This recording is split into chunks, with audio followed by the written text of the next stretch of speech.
Ons skriflesing vir hierdie week is Johannes 20 vers 19 tot 31.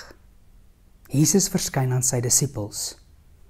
Daardie Sondag aand was die disippels bymekaar, en alhoewel die deure gesluit was omdat hulle bang was vir die Jode, het Jesus gekom en tussen hulle gaan staan en vir hulle gesê, vrede vir julle. En nadat hy dit gesê het, wys hy sy hande en sy sy vir hulle.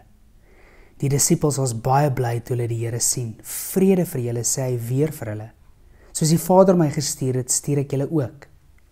En nadat hy dit gesê het, blaas hy oor hulle en sê, ontvang die Heilige Gees. As julle vir mense hulle sondes vergewe, word dit hulle deur God vergewe. As julle dit nie vergewe nie, word dit nie deur God vergewe nie. Thomas, wat ook Didimus genoem is, een van die 12, was nie by die disippels toe Jesus gekom het nie. Die ander disippels sê toe vir hom, ons het die Here gesien. Maar hy sê vir hulle, as ek nie die merke van die spykers in sy hande sien, en my vinger in die merke van die spykers steek, en my hand in sy sy steek nie, sal ek nooit glo nie. 8 dae later was Jesus se disippels weer bymekaar en Thomas was by hulle. Hoewel die deure gesluit was, het Jesus gekom en tussen hulle gaan staan en gesê, vrede vir julle. Daarna sê hy vir Thomas, bring jou vinger hier en kyk na my hande, en bring jou hand en steek hom in my sy, en moenie langer ongelowig wees nie, maar wees gelowig. En Thomas sê vir hom, my Here en my God. Toe sê Jesus vir hom, glo jy nou, omdat jy my sien? Gelukkig is die, wat nie gesien het nie, en tog glo.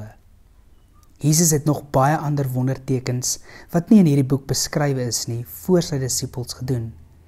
Maar hierdie wondertekens is beskrywe, sodat julle kan glo, dat Jesus die Christus is, die Seun van God, en sodat julle deur te glo, in sy naam, die lewe kan hê. Mag hierdie teks diep in jou hart insink.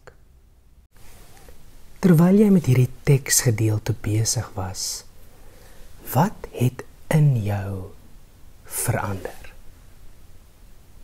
O Here, wil U hierdie teks vir my oopbreek?